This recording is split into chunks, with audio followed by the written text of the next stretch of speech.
This might be the most important truth you've never been told. You've been living under a spell. Not one cast by a witch with a broomstick, but by institutions, media, and even the well-meaning voices of people you love.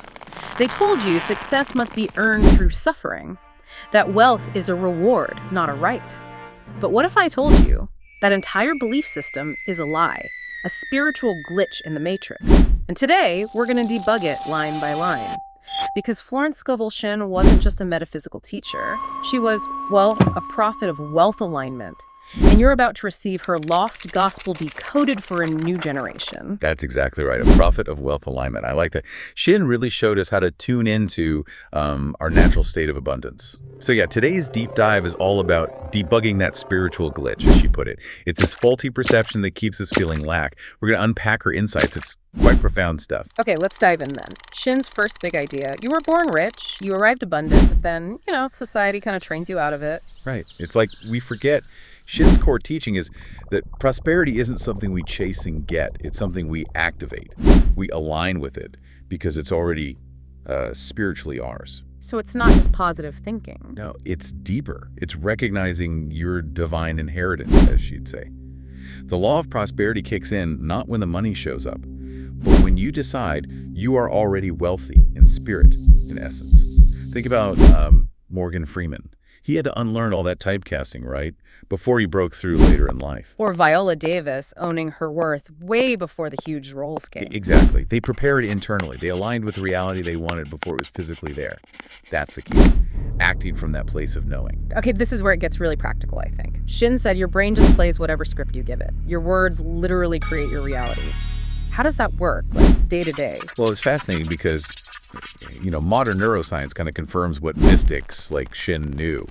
Your brain is like a recorder. Yeah. It reinforces the stories you tell it. So when you say, oh, I can't afford that, you're not just stating a fact. You're actually instructing your reality. You're casting a spell, in a way. Wow. So language is the lock or the key? Precisely. Look at Tony Robbins. Coaching billionaires, often the first thing he tweaks is their language. Yeah. Or Kanye West back in the day talking like a global icon before he really was one on that scale. He radiated it. So what's the takeaway for us listening? Start changing the script. Instead of lack, declare abundance. Something like divine riches flow to me because I remember who I am. Feel the difference. Yeah, absolutely.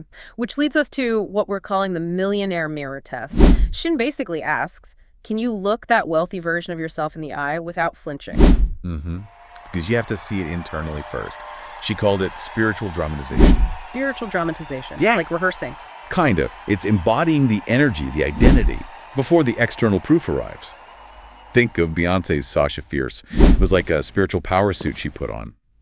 And psychology backs this up, act the part, and your nervous system starts to believe it's real. So ask yourself, would the millionaire you shrink, would they constantly second-guess themselves?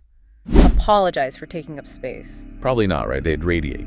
Inevitability, right. Confidence. It's about cultivating that inner state now. Okay, so how does this translate to actual money? Shinn argued wealth isn't just in banks, it's stored in our belief system. Totally. The wealthiest people, many started with very little financially, but their thinking was different.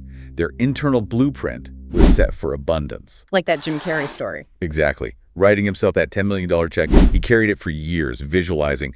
Then, boom, Dumb and Dumber pays him exactly that. The shift was internal first. That's pure Shinn. Act as if. She saw poverty as a habit, And the real debt, it's energetic. It's from all those times you betrayed yourself, said yes when you meant no, prayed from fear. So releasing those subconscious contracts with lack. That's it. You can even say, I cancel every subconscious contract I made with lack and limitation. Reclaim your energy. Which brings us to the final upgrade, commanding with quiet power. Shinn said there's zero magic in begging the universe. Right. Faith knows it has already received. Fear begs for proof. Your identity, who you decide you are, is the gateway. If you command it with confidence. The universe responds. Quickly, look at Jay-Z. He doesn't seem to chase money, does he? It's like it orbits him. Michelle Obama, she owns her space. Doesn't ask permission. That's the principle. Stop asking. Start aligning. Expecting. Receiving. Command with quiet power. Receive with royal ease. Okay, let's do this. An activation. If you can, stand up. Place your hand on your heart. Take a deep breath in. We're not just saying words here. We're speaking spiritual legislation, shaping reality. Repeat these words with us. Feel them. Ready? I now step into my millionaire identity by divine right with divine ease. Take a breath. I think, speak, and act in perfect alignment with wealth, grace, and boldness. Again, I no longer perform poverty. I walk with presence. I radiate power. I command with peace. Feel that shift in your chest maybe. That's your true self stepping forward, your millionaire identity activating. It's like an energetic rebirth. Own it. Remember, faith doesn't hope, it knows. This isn't some far-off dream, it's now. You don't need to climb some ladder, you are the staircase. So rise up, walk differently, and watch how the world mirrors you back. Until next time, remember who you truly are. And hey, make sure you subscribe for more deep dives like this one. Keep unlocking these powerful insights.